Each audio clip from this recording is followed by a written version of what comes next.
Mayem Pharmaceuticals in association with Higher Secondary Principals Forum.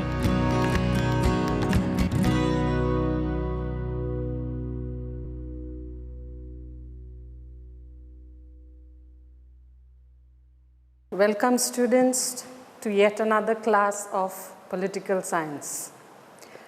Before I could start my class, I would like to appreciate the efforts and the initiative taken by Prudent Media and the Higher Secondary Principals Forum for reaching out to students in these difficult times and helping in the teaching learning process. Dear students, I do hope you take the maximum advantage of this initiative.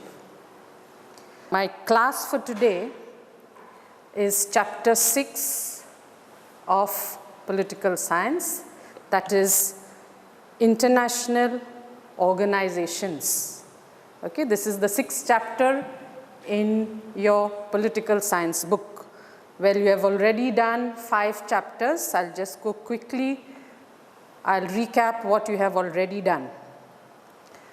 Well, the first chapter, that is the Cold War, speaks about the emergence of 2 superpowers. If you remember, the 2 superpowers, one is USSR and the other was USA. This happened after the Second World War. That was in 1945.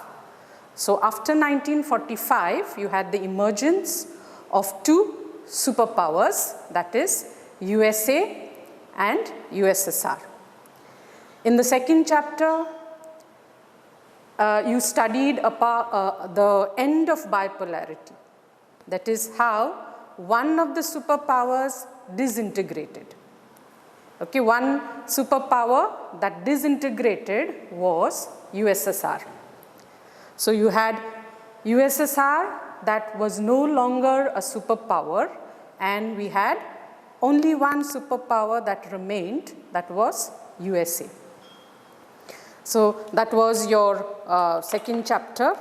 Then the third chapter, you spoke about US hegemony, how dominance of USA, hegemony in our local terms would mean dadagiri. So how USA tried to impose its dominance on the world. How you had the various operations that took place, how America went and attacked Iraq in spite of so many countries opposing it. Still, she went and she attacked Iraq, giving reasons which till today are not true. They said that Saddam Hussein had chemical weapons, which till today has not been proved. So that was the dominance that America showed. In that chapter we learnt about it, how the US hegemony in world politics. The fourth chapter spoke about alternative centers of power, where you have who can overtake America in future. So there were 3 things that you must have studied in that the 3 organizations, that is European Union, you had ASEAN, and you had China. Okay, European Union was countries from Europe. Many countries together came and formed the European Union. And maybe European Union is a threat to America, so America may not be in power for a very long time. There is somebody that can overtake America. So one of them was European Union. But I say, with the present situation, many countries, European countries, trying to leave Europe, this European Union, it may not be a threat to America.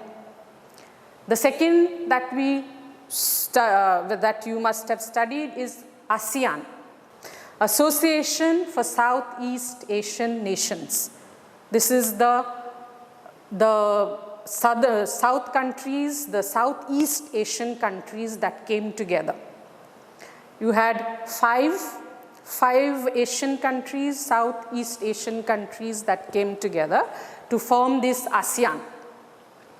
And then after 5 joined them. So total 10 you can say that formed this ASEAN, and they could be a threat to America. Now the third was China.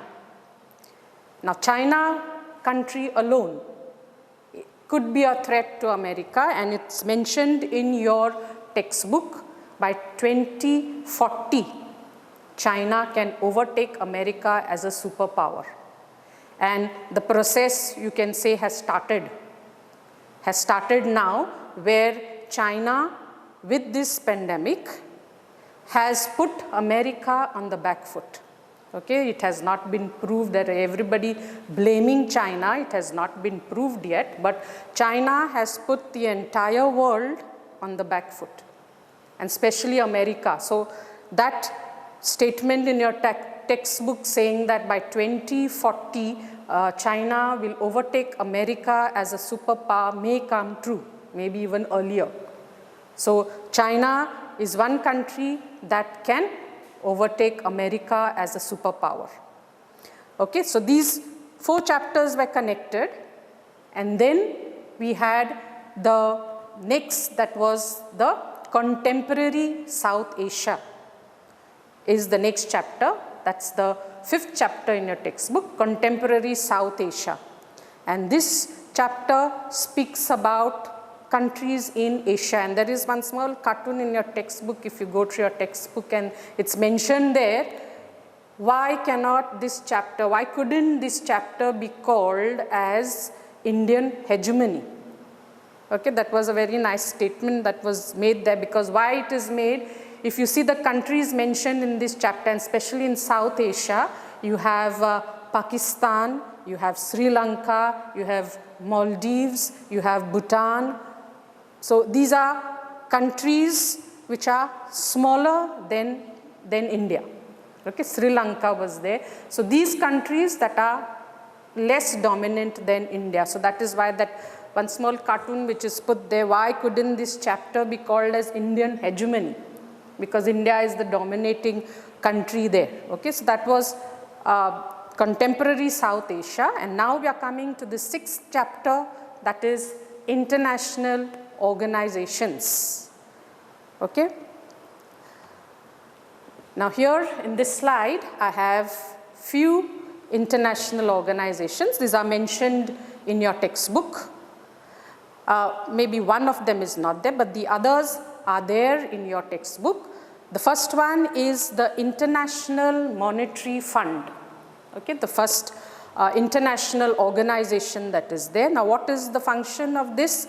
Basically it oversees financial institutions and regulations that act at the international level. So it is like an organization that looks at the other financial, this is a financial international organization. So it looks at other financial organizations in the world like a head, and then it looks after the other international organizations. Then you have the World Trade Organization, WTO. This organization, the word itself tells us, it regulates trade in the world. How trade has to be regulated in the world. So this is the organization that regulates maybe laws that have been made. It tries to see how trade can take place in the world. So World Trade Organization, that is WTO. Then you have the third one, that is WHO, that is World Health Organization, which is playing a very important role today in the situation that we are in today. Okay, the World Health Organization, it directs and coordinates health activities in the world. Okay, and it promotes research. Now vaccine has to be searched. Okay, it is this organization that is promoting the countries to try and search a vaccine for the virus that we are affected with at this time.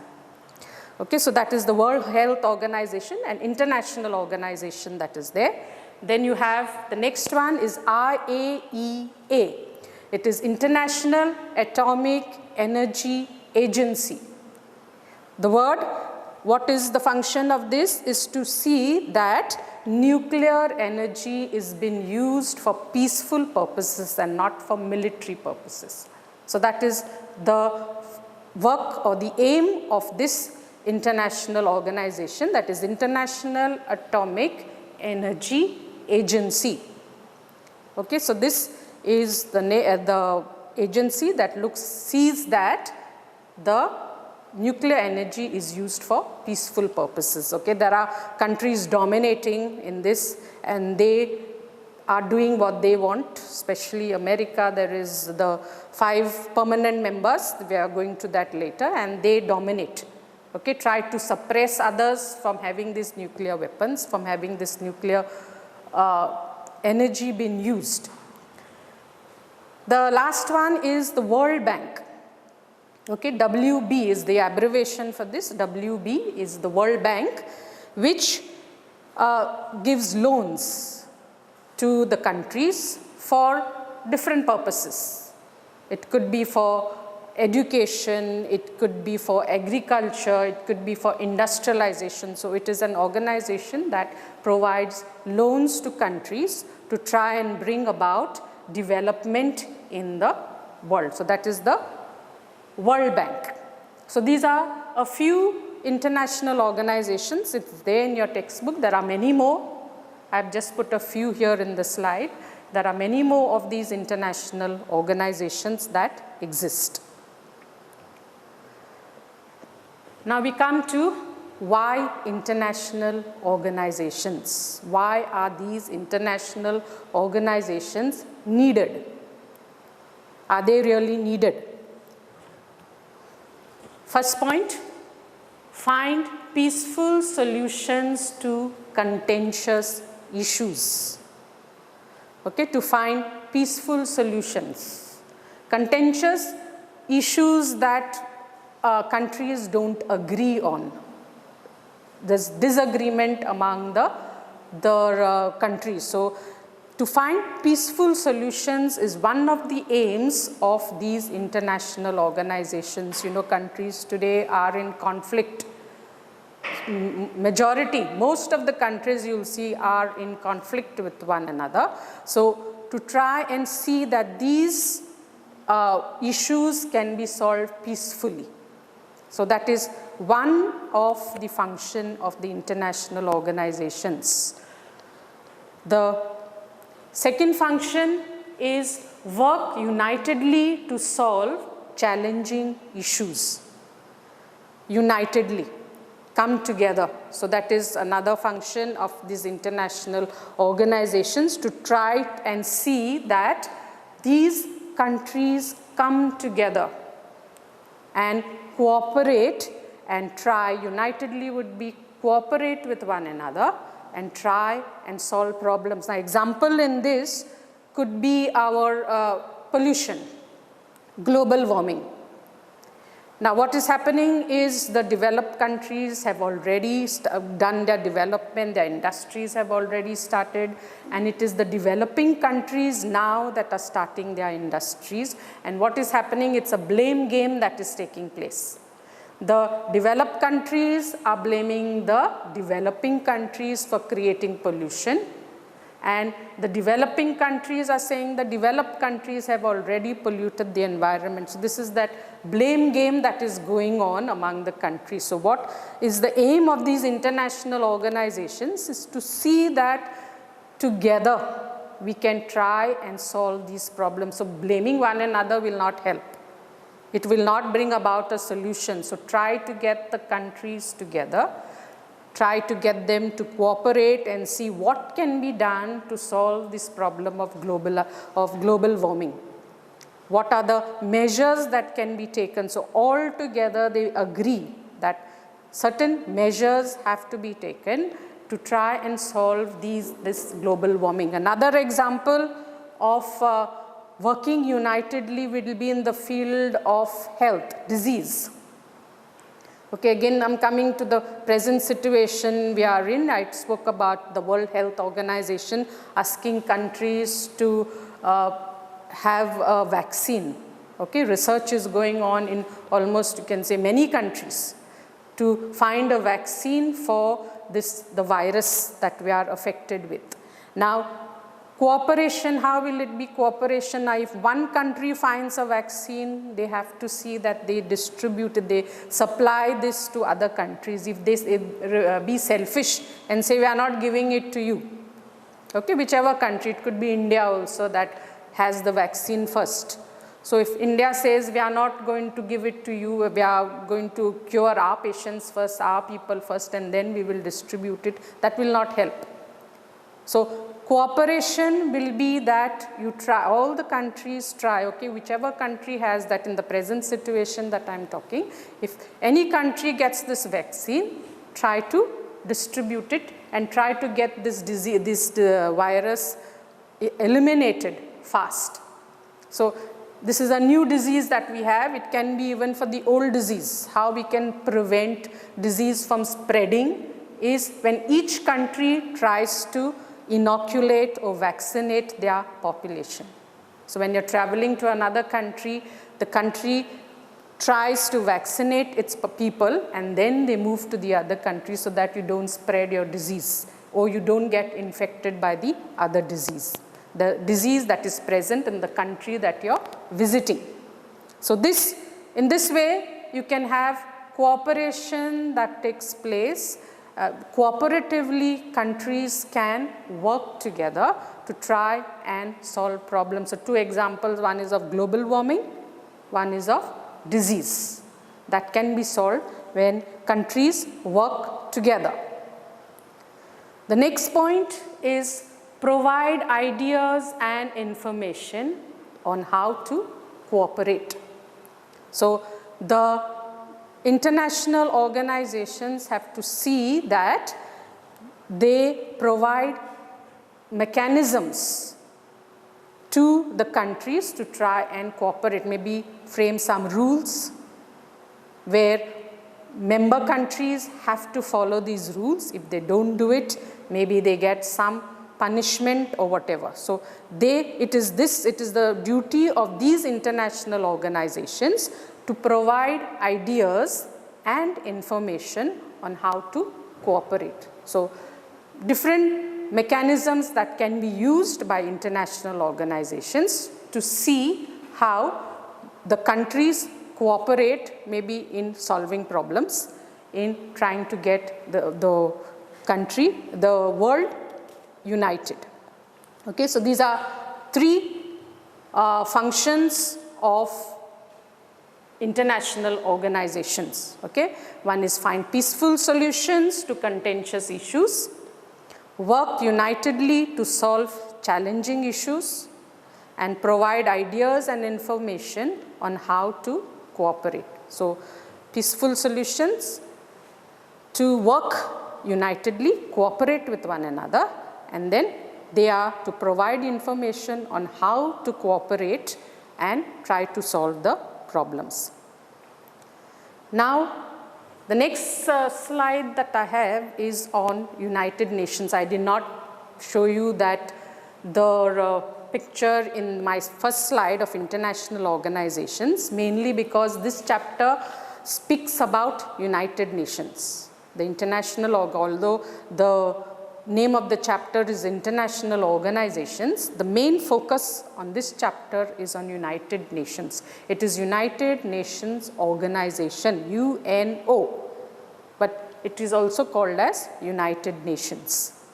Okay, and the picture that you have there is the logo of the United Nations Organization, and the picture that you have there is the office of the United Nations, which is in America. It's in New York, and the flags of the countries that are put there. So that is the main office of United Nations, which is in America. Now we come to the objectives of the UN, that is United Nations, objectives of the United Nations.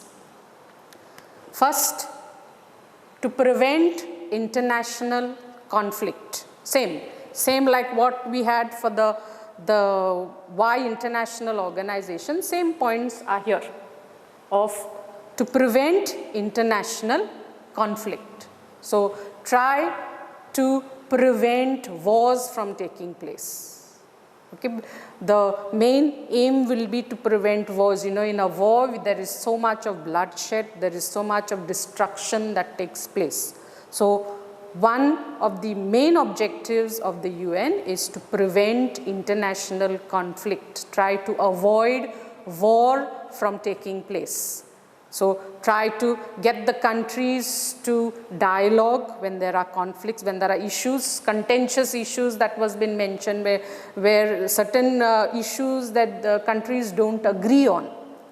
So what will happen? The objective is to prevent these, try to get the countries together, sit together, discuss, dialogue with one another, the leaders come together and dialogue with one another and try and solve conflicts amicably without going to war. Second is to facilitate cooperation, same thing that was there. Try and make countries cooperate with one another. It happens in even if you take your personal life, students, even in your family, when there is some function, if everybody cooperates, the work is done faster. Take it in your school. If there is a function, if work is divided among different students, then the work will be done faster. If it is put on one person itself, one person is put in charge and that person has to do everything, then it becomes a little burdensome on that one individual, and maybe there could be errors. But when work is done unitedly, it is done faster. I won't say no errors, but it is done faster. It is done in a better pace because the work has been distributed. So same thing with countries. Try to cooperate, try to understand one another, try to bring about solutions, and then this is the objectives of the UN. So to get the countries together and to cooperate on issues. Same points repeated here. Next, to bring social and economic development. So another objective is to bring social and economic development. Social example would be like human rights. Okay, take issues that are dealing with human rights where children are being sold in many places. So those issues that can be taken. Okay, slavery that is there, not there so much, but there are cases where people are being sold. So those issues that can be taken up by the UN, so it tries to bring about social development. Women, cases of the women being ill-treated, so those issues can be taken up. So that is where social development takes place. Economic development also, it helps in that is the objectives of the UN, is to see that economic development of the country takes place. Fourth is role of the UN in a unipolar world. Okay, in the second chapter you saw there was a disintegration of one superpower, and today we have only one superpower in the world, that is America. So that is unipolar world. So here I won't tell you much here because there is a subtopic at the end of the chapter where it is the role of the UN in a unipolar world. Here I will just mention to you that the role of the UN in the world is very limited, mainly because the UN itself is dominated by America. So I will not go in detail here, we will see that in the last subtopic. Now we come to evolution of the UN. Well, students, this is not there for assessment, but I am doing it since it's connected. Without doing this, you cannot move further. So I'll just go in brief about this. The UN is a successor to the League of Nations. Now, you know the First World War, 1914 to 1918. We had the First World War. And after the First World War, countries felt that, you know, we should have one organization, an international organization, which sees that countries come together and prevent conflict from taking place. So the League of Nations was formed. After the Second World War, you had League of Nations that was formed. So that was after 1918. You had League of Nations that was formed. And the main aim, like UN, was to avoid conflict. But I must say it was not successful in its aim because we had the Second World War. So they were not able to contain countries from going to a war. So the aim of the League of Nations, you can say, was not very successful. They were not successful in what they were formed for. So this, after the Second World War, we know that was 1939 to 1945. That was the Second World War. After the Second World War came the United Nations organization that was been formed. Okay, so it was established in 1945, to be precise, 24th October 1945. You had the establishment of the United Nations organization, and we can say that this organization has been successful in its aim, basically because we have not had another world war till today, and touch wood, hope we don't have one. So this, you can say, is to a certain extent the UN has been successful in its aim, but we know that countries, many countries are fighting among themselves, okay, neighboring countries are having conflicts, but just hope it does not go into a world war. So till now we can say that the UNO has been successful in its objectives of avoiding, of preventing conflict from taking place in the world. Now there are 193 members. Almost all the countries are members of the United Nations organization, except maybe for 3-4 countries that are not. But majority of the countries are part of the United Nations organization. So we have 193 members that form part of the United Nations. There are 5 organs, main 5 organs of the United Nations. You have the General Assembly, where all the countries are the members of the General Assembly. Then you have United Nations Security Council.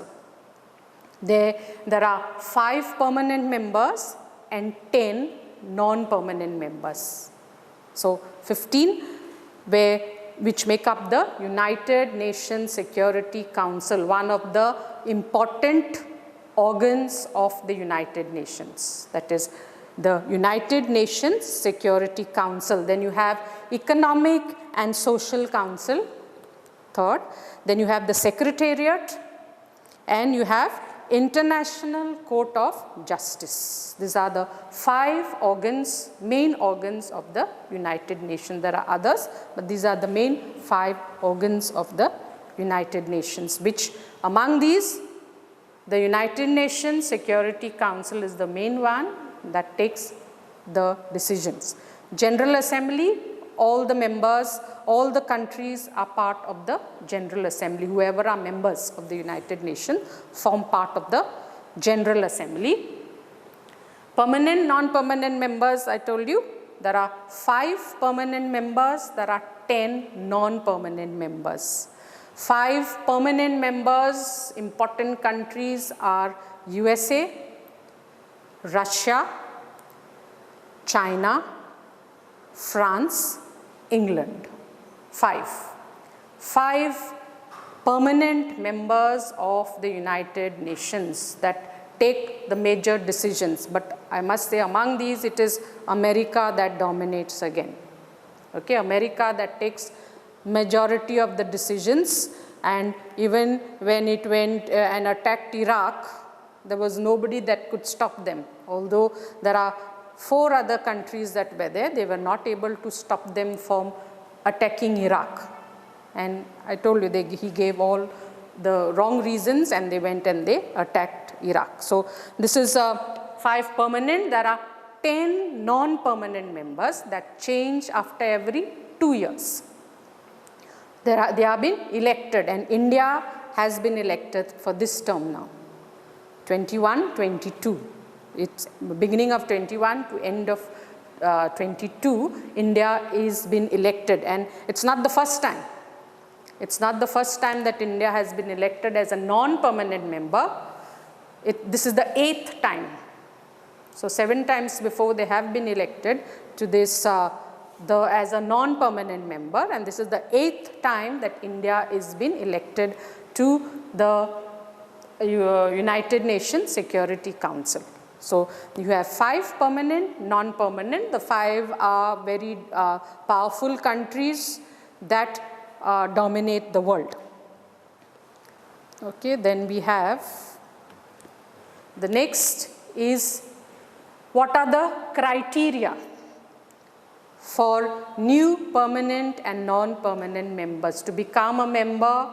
What are the criteria that have been needed?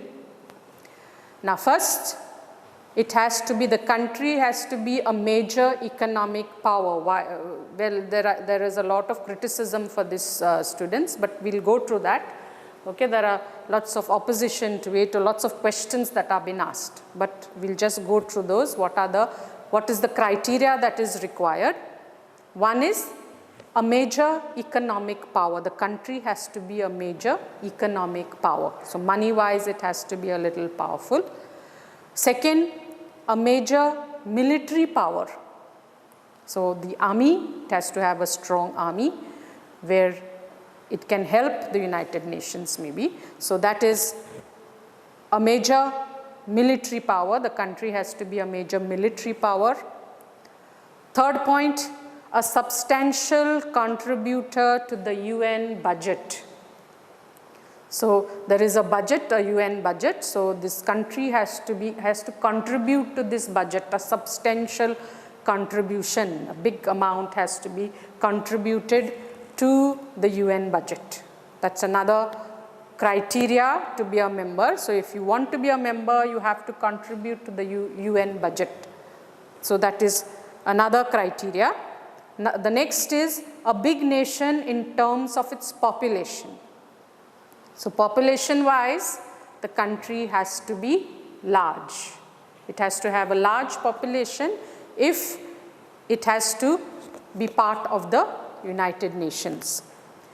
Next is a nation that respects democracy and human rights.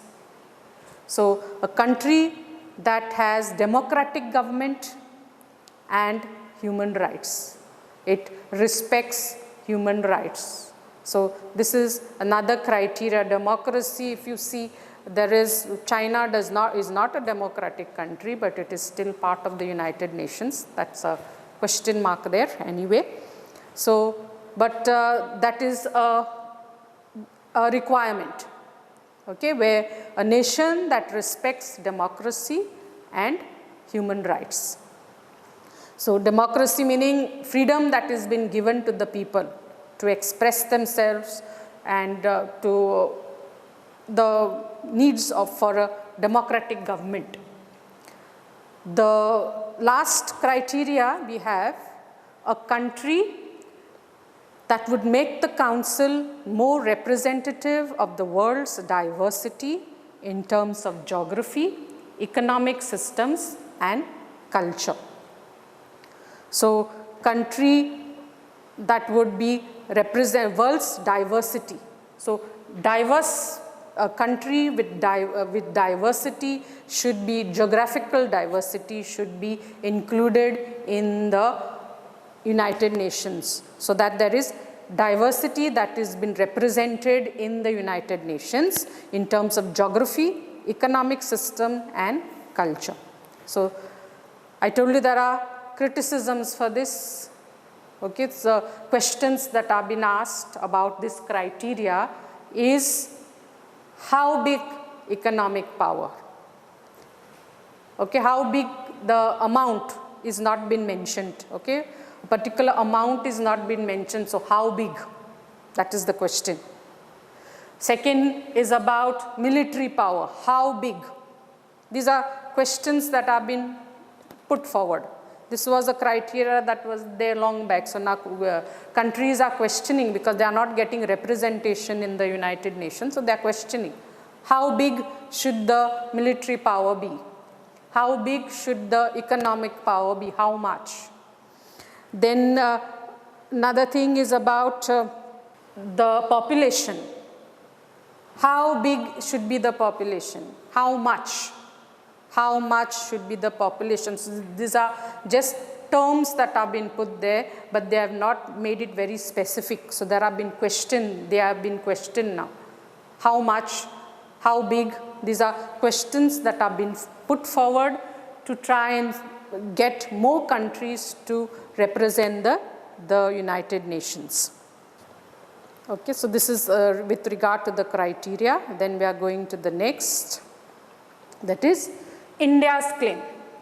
India's claim for permanent membership of the United Nations Security Council. India has been trying to join the United Nations for a very long time. The permanent, I told you it is a non-permanent member for 8 years now. This is the 8th time it has been elected. They are elected for 2 years. 2-year term it is, then it changes. So 8 times it has come, it is a non-permanent member, but they are claiming to be part of the permanent member of the United Nations. And the reasons they give, okay, why aren't you giving us? So the reasons India is giving, it is the second most populated country in the world. After China, we are India, so we have a large population.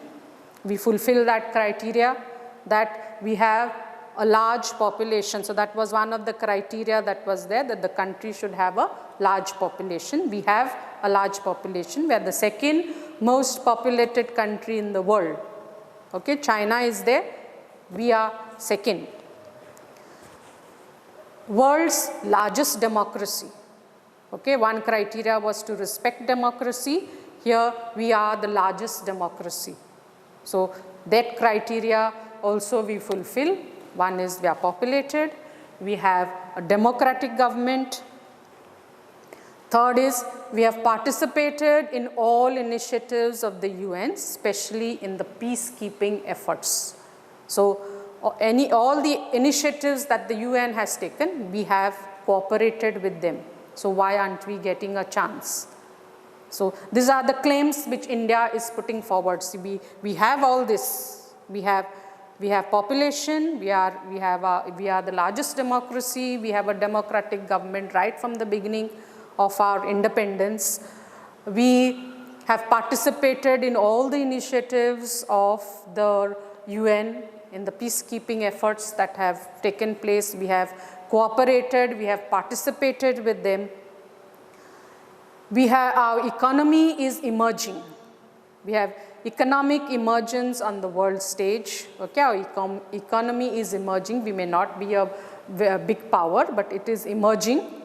So the question there will be pertinent here, how much money, how big an economic power? So there, that question would be applicable to India. We are an emerging, so how much do you need to be part of the United Nations? So we are claiming that we are emerging as an economic power.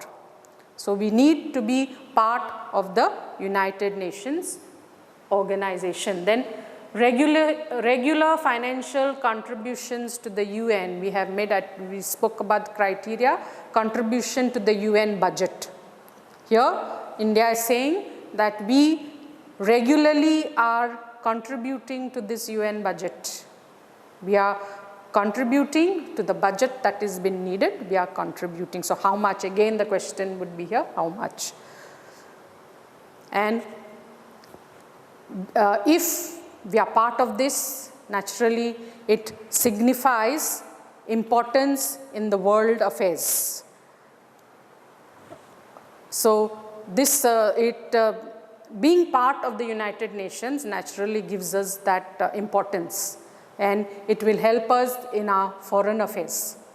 So being part, the 5 permanent members have so much of power. So India, if it gets this permanent membership, naturally its power in the world will increase, its dominance in the world will increase, and that is why India has been claiming to be a permanent member of the United Nations Security Council. So if you see the criteria and if you see the points that India is claiming, we fulfill almost all those criteria.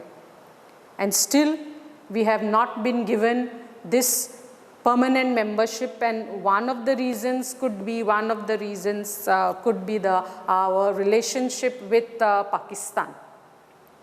Okay, we are in conflict with Pakistan since our independence, so that could be one of the reasons. If you yourself are in conflict, how you're going to solve problems. So that I'm saying that could be one of the reasons why that the possibility is there. The critics say that maybe that is one of the possibility why we have not been able to be part of the United Nations.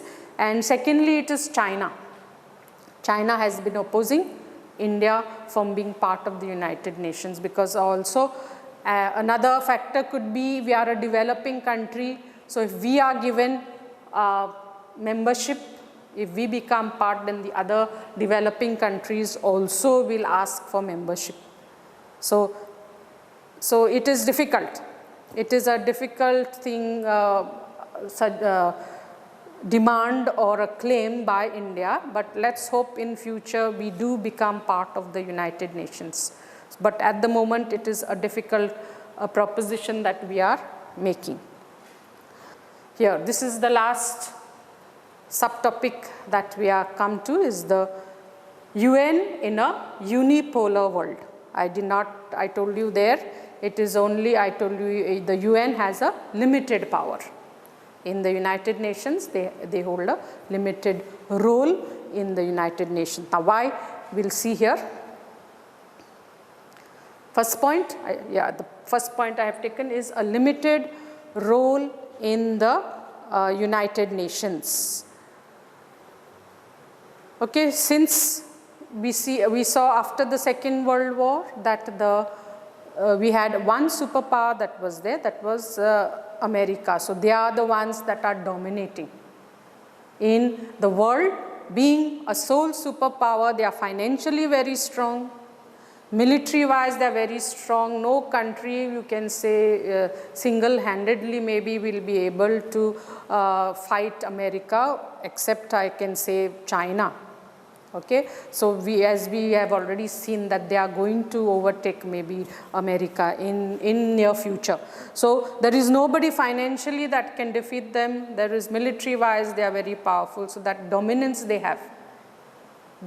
Politically they are very strong. So this dominance they try to impose on the UN. And also during that the first Gulf War, you see the UN send the troops.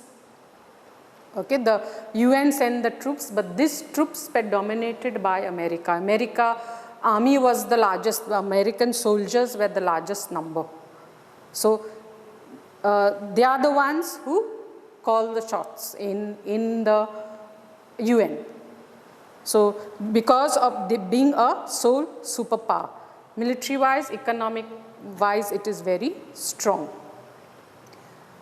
Considerable influence of the US in the UN. Okay, I showed you that picture first, where the UN is physically located in America. It's in New York. So they have many of their bureaucrats that are part of the UN. So their dominance, physically they are present, the presence is in America. The members that are part of this UN, the bureaucrats that are part of the UN are dominated by US. So there is considerable influence of the US They are the ones who take decisions. They are the ones who dominate all the issues that are there in the world. Okay, that very good example is about how they went and they attacked Iraq, where nobody could stop them. In spite of the other 4 countries being part of it, they couldn't do it. Here we are coming to that, is the veto power. Veto power of US. Veto power, what is veto power? It is like a negative vote where all these 5, only the 5 countries, permanent members have this veto power. Okay, only 5 permanent members have the veto power. So it is one vote. Now if there's an issue, countries can say yes, no. We are in favor of it, we are not in favor of it. And if one country among them says no, the full thing gets negative. So even if 4 of them say yes and one country says no, still that full issue will be a negative. So this is veto power. It is like a negative power, and this veto power the US uses for its benefit. Okay, when some issues, when some policies are going against their economy, maybe against them, they will veto that. So this, they misuse this veto power many times when there are some issues, some policies that are going against America, they veto that. So this is the veto power that the members have.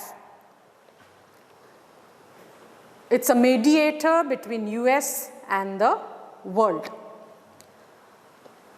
Okay, so the UN has managed to bring the US and the rest of the world together. They have managed to a certain extent.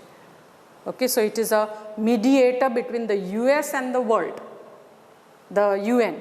So it tries to pacify USA and tries to get it to solve certain problems. So between USA and the other countries. So it acts as a middleman, the UN acts as a middleman between USA and the other countries. Actually it is, the UN should try to solve the problems, but it is like the dominating factor is USA, so they try to pacify USA to try and change or try to solve certain problems. So that is a mediator between US and the world. And the last point is about increasing importance of the UN. Okay, all said and done, although USA is dominating, UN is required. The United Nations is required with more than 7 billion people in the world. Okay, there are 7 billion people that we have in the world, and each one having their issues, each one having their problems. Okay, all these countries having their problem. It is the UN that will be able to solve these problems, try to act as a mediator to try and solve these problems. So although America is dominating, we must say that this international organization is needed in today's time, where we have so many problems, where we have so many difficulties that are been taking place among countries. So to solve this, the UN is required. So this is the role of the UN in the unipolar world, where we have America that is dominating, but last point as I have put, it is required to a certain extent. Yes, students, we have come to the end of this international organizations. Just a recap fast of what we have done is the need of international organizations. Why do we need international organizations? So we had 4 points there, 3 points: to find peaceful solutions, to work unitedly, and provide ideas and informations on how to cooperate. So that was the need for international organizations. The second was objectives of the UN. What is the aim of the United Nations? Is to prevent international conflict, to facilitate cooperation, to bring social and economic development. And then I spoke about the role of UN in a unipolar world, where the role of the UN is limited, but it is required.